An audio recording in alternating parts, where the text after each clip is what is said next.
Hey, what's up? My name's Laura, and today in the shop, I'm closing in on finishing this tiny wrench, which resembles this early screw-style wrench design, which was patented by a man named Loring Coase in 1841. I'm not very well educated on how patents work at the moment, but I hope no one comes after me for making this. I mean, I'm not going into production with this design, but this specific one that you're watching me make will be for sale, but I'm not making any others. More on that at the end of the video. I'm betting that the thumbnail or title of this video probably clued you in that this is episode 5 of the series. And I'm kind of assuming that if you're here now, you've been watching along with the videos as they've been posted. But if that's not the case, Mr. Tune in during episode 5, or Mrs., or Miss, I guess. For your convenience, I've put the link to the project's entire playlist in the description box below so you can catch yourself up on where we're at now. But maybe you just want to guess how we've gotten this far, and that's okay too. I don't judge. Let's get to work.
The jump ring is soldered onto the end, so it's connected. And so that will be what will hold the little tiny handle. And, I'm not going to cut this because right now I don't know how big the handle is going to be. Like, obviously it's not going to be this big, but, I don't want to cut it smaller and not to size and then have, when you're working with precious materials like this, I'm sure you understand. I'm sure I don't have to explain or defend my decision to leave this until I know exactly. But basically, I'm going to turn a little handle out of some of the, I think, walnut. Yeah, it's coming together. But I think I'm going to get all this finish work done first. So, and then we'll worry about the wooden handle, turning that on the lathe in a little bit.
Today for the video outro story time, I wanted to show you, oh, I should get them. Just a second.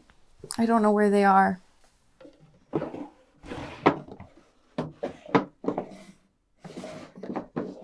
Oh my gosh.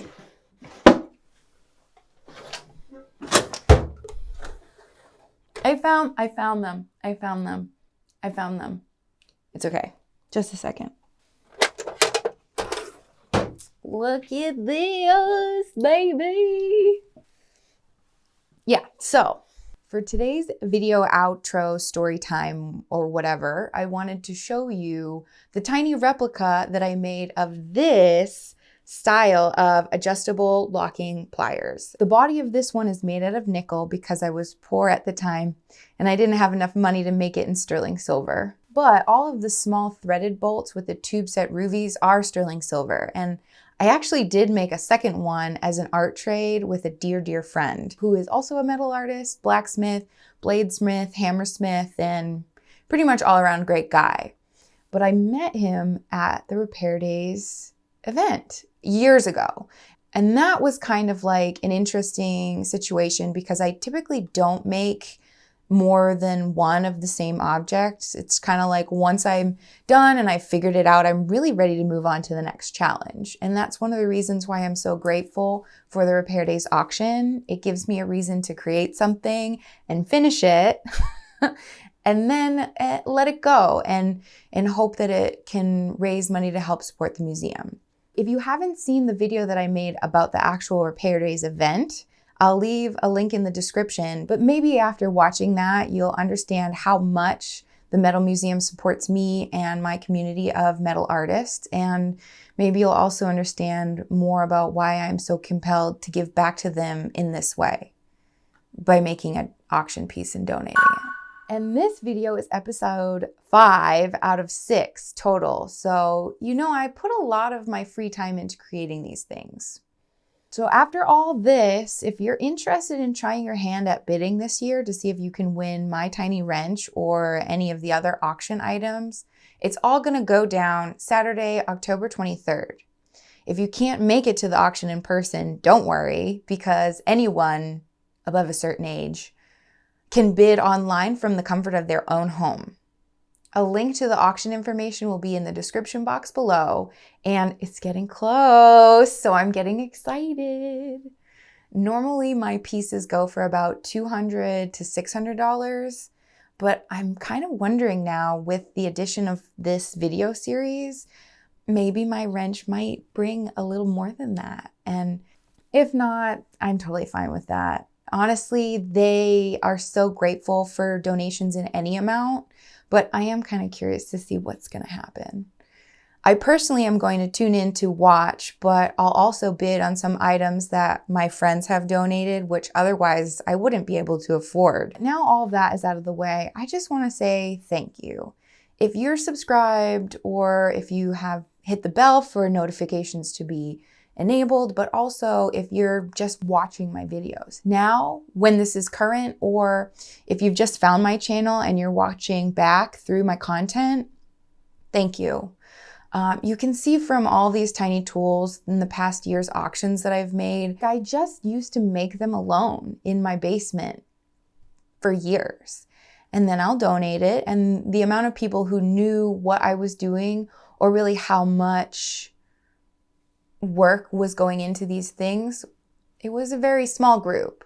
And so the fact that I can make these videos alongside making the physical objects, and then you get to watch them like on your lunch break or winding down with a beer after work or waiting in line at the DMV with earbuds in. The fact that you're watching my artistic and technical process gives my making so much more validation and gives me personally more courage to keep going. So when I say thanks for tuning in, I really mean it. And the fact that I have this awesome group of people in my ironclad crew who are supporting me and giving me feedback and kind of like proofing all of my videos before they go live, I'm just blown away. And so thank you if you're a Patreon, and thank you if you're subscribed or just watching or just tuning in now after years in the future from now. I have no idea, but just just know that I really, I love you.